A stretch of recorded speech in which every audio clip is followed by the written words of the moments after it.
Dear students, in this video I am going to discuss Fredholm integral equation of second kind with separable or degenerate kernel. Fine. Here we are discussing non-homogeneous. However, in previous videos we have discussed Fredholm integral equation of second kind which was homogeneous. Homogeneous means f of x was 0 in those equations. However, here f of x is a non-zero quantity. This is a function. That's why this is non-homogeneous. Fine. And now kernel is separable. So that's why kernel is of this form. Summation of I from 1 to n fix git. So this is equation number 1. This is equation number 2. Now substitute kxt from equation number 2 in equation number 1. So we get this equation. Now here we are integrating this function with respect to t. So that's why you can interchange this integral and summation and take fix outside the integral. So what we get this term. Now you can see that this is nothing but a constant. Why? Because the limits are constant and here the functions are function of t variable only. So after solving this integral we get a constant. Suppose this constant denoted by ci. Why? Because here we have a term gi. So this I. So that's why we are using ci. What is ci? Ci is this integral a to b git yt dt. This where I varies from 1 to n. And this ci to be determined. Why? Fine. Now using question number 3. This. Our purpose is to find out ci. But here we are having term yt. So that's why just replace x by t here in this equation and then substitute yt here. So here this is yt from equation number 3 and now replace this yt in equation number 4. So we get this equation. A to b git and then yt means this. So this is written here. Now here we can rewrite this equation as integral a to b git ft dt plus this lambda then cj, because cj is a constant so you can take it outside the integral cj and then integral a to b git fj t dt. Fine. Now you can replace this quantity or assume this quantity as a new constant because this is again a constant beta I. Here this is a different type of constant because here there are two functions git and fjt. So here we are representing this integral as alpha ij because I and j both are used here. That's why I is from 1 to n, I and j here both 1 to n. Fine. So now this is so. Now here ci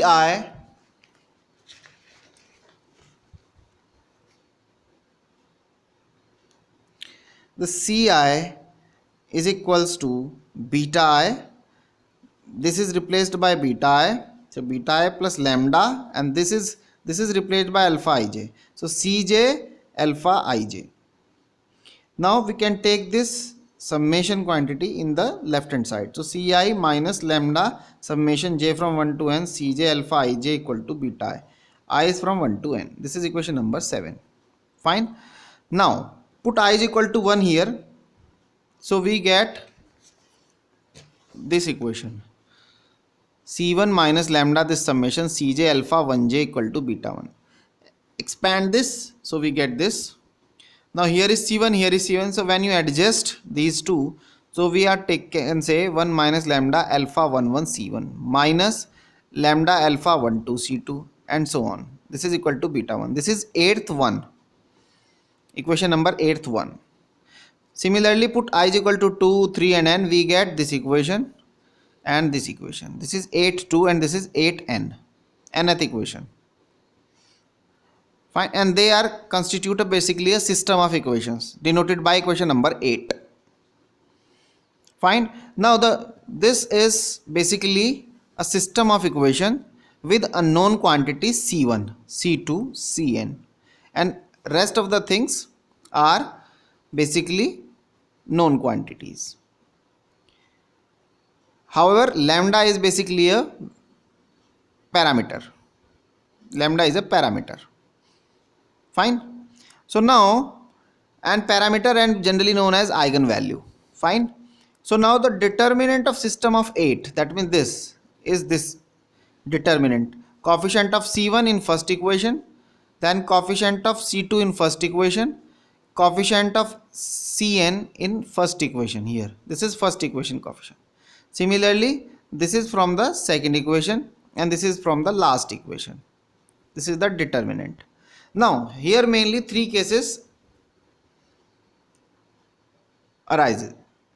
First case, when at least one of the beta I is non-zero. This beta 1, beta 2, beta n. At least one of the beta I is non-zero quantity. Fine. If you remember this equation, basically this equation is of this kind. Ax is equal to b. This type of equation. Fine. So this is basically x is equal to b. Now we are having three possibility. Either we are having unique solution, or either we are having no solution, or either we have infinitely many solutions. Now unique solution means rank of A is equals to rank of augmented matrix AB is equals to n, order of the matrix A. Similarly, no solution means rank of A is not equals to rank of augmented matrix AB. And infinitely many means rank of augmented matrix AB is equal to rank of A is less than n. This situation can be written in terms of determinant is that d of lambda is non-zero. Similarly, this situation can be written as d lambda is 0, and last equation can be written as d lambda is 0. That means both these cases we are having d lambda 0, d lambda 0. However, here is d lambda is non-zero. Fine. So now we will utilize this concept here. So since at least one of the beta is non-zero quantity, so here we are having all these three possibilities. At least one of the beta is non-zero. So right hand side is a non-zero quantity. So we are having all these three possibilities. So here if d lambda is non-zero, d lambda is non-zero, so we are having unique solution. So this is unique solution. And obviously non-zero. Fine. Second, when d lambda is 0, so either no solution or infinitely many solution. So this is written here. Either no solution or infinitely many solution. Now the case number 2, when f of x is 0. So when f of x is 0, then from here, from equation number 8, star, this equation, from this equation you will see when f of x is 0, that means f of t is 0, so ultimately beta is 0 for all I. All beta I will be 0. So here this situation is written here. So when f of x is 0 in case 2, then beta I is 0 for all I from 1 to n. That means equation number 8 here, this is 0, this is 0, this is, so this system reduces to homogeneous system. Homogeneous system. And for homogeneous system here, when b is 0, then obviously we are having either unique solution or infinitely many. In homogeneous case there is no solution option. This option will not exist. So either we have unique solution or infinitely many solutions. So either d lambda is non-zero or d lambda is 0. So here is this. So this means d lambda is 0, we get non-trivial solution, and when d lambda is non-zero, you are having unique solution. Fine. Now case number 3, when f of x is non-zero but still beta is 0, then again equation number 8 implies we are having homogeneous system, and then again we have d lambda 0 for non-trivial solution, and when d lambda is non-zero we are having trivial solution. Here the difference is that here unique solution which is trivial, here is also trivial solution. Fine. So both are same cases. So now we will apply this concept through these examples. So let us see. First example, solve the Fredholm integral equation of the second kind. This. So how to apply this?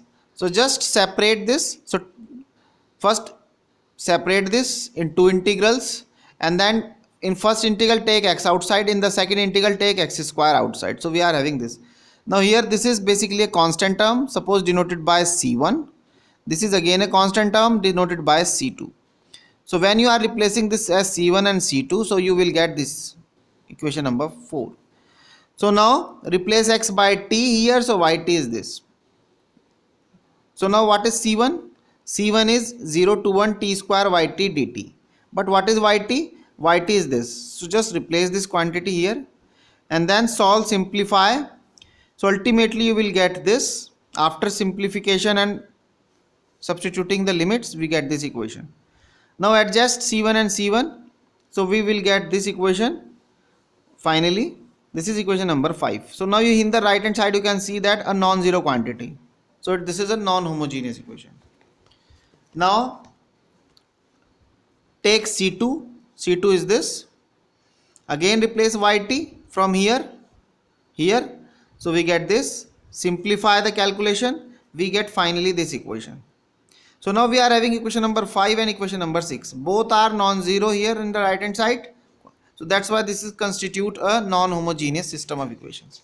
So we get this system of equation which is non-zero. So non-homogeneous.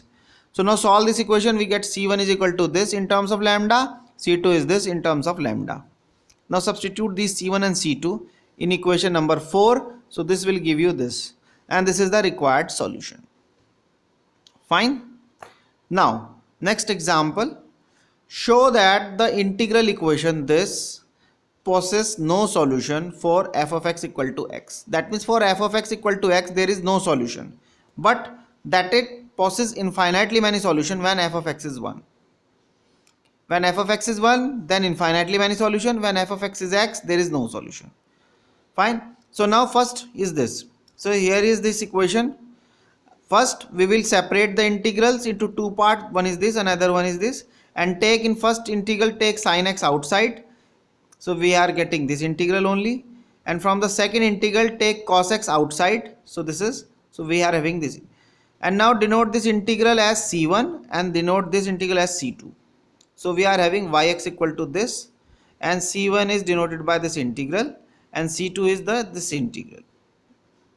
Fine. Now we have to discuss these two cases. So let us take the first case, f of x equal to x. So f of x equal to us case 1. So if f of x is x, so what will be the first equation? Yx equal to x plus c1 sin x by pi plus c2 cos x by pi. So now find out c1. c1 is this. So cos, so replace yt. So just replace x by t in this equation and then substitute it here. Again simplify the integrals, adjust the coefficients. So here we get this equation. c1 minus c2 is equal to 0. After this procedure, solving these equations, integral, then substituting the limits, and then finally we will get this equation. Similarly, what is c2? c2 is 0 to 2 pi sin t yt dt. And now replace the value of yt, which is this. Again simplify the integrals, and finally you will get this equation. c1 minus c2 is equal to 2 pi. Now you can compare equation number 5 and 6. Here c1 minus c2 is 0. Here c1 minus c2 is 2 pi, which is not possible. Here is 0, here is 2 pi. So this is not possible, and hence which is not possible. So system is inconsistent and no solution exists. Fine. Now we will discuss the second case when f of x is 1. So again put f of x equal to 1. So here we have 1. Again doing the same procedure, find c1, which is 0 to 2 pi cos t yt, and yt is now this. So replace this yt here. Solve the system of equations, this integrals, adjust the coefficients. Finally you will get c1 minus c2 is 0. Now find out c2, which is 0 to 2 pi sin t yt. This replace the value of yt here. Again integrate, adjust the coefficients, and finally you will get c1 minus c2 is 0. So here is c1 minus c2 0, here is also c1 minus c2 0. So ultimately from 8 and 9 we can say that c1 equal to c2.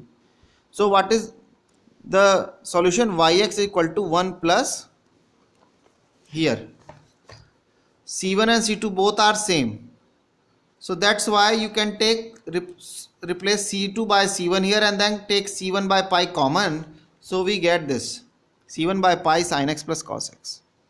Now replace the C1 by pi as a new constant C1 C dash. So this is the solution. Now depending upon C dash we are having different solutions. That's why infinitely many solutions. Fine. So this is the solution procedure. Similarly here we are having another example, third example. This is the equation and here find its resolvent kernel. If you remember what is resolvent kernel is basically the kernel. I'm showing you the definition. This was the definition. What is resolvent kernel for Fredholm integral equation? If this is the equation Fredholm, then this is the solution where we have just replaced u of xi as f of xi and this kernel is replaced by this. So this is the given Fredholm integral equation and its solution is of this form. Here entire right hand side is known, f of x is known, this resolvent kernel is known, this f of xi is known. So ultimately you can easily find out ux. Fine, and this is known as the resolvent kernel. So now we will try to find out this resolvent kernel in our example. Fine, so let's see. Here is this. So this is our problem. Find its resolvent kernel. So again following the same procedure, first separate this two into two integrals. This is the equation. Let us assume that the first integral is C1, another one is C2. So this is so. So what is C1? C1 is this, C2 is this. First find out C1 minus 1 to 1 t yt. T, now yt is what? From here yt will be ft plus lambda t C1 plus lambda t square C2. Replaced here. Simplify. So here ft is not given. Here f of x is not given to you. So take as it is. However here all the terms are known to you. So you can easily simplify these integrals. So what we will get? We will get this equation in terms of this integral. So this is our C1. After adjusting the coefficients we are getting C1 into 1 minus 2 by 3 lambda is equal to this.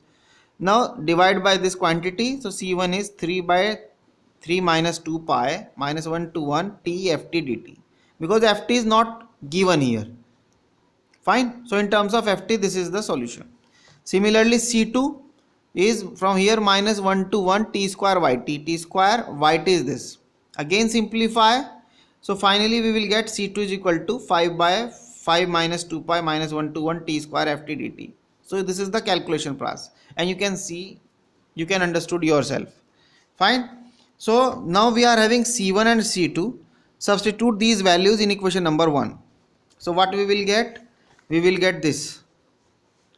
So here now we can merge these two integrals in a single integral. So here lambda is common, so take lambda outside. Limit is minus 1 to 1, minus 1 to 1, minus 1 to 1, and then this quantity multiplied by t is this.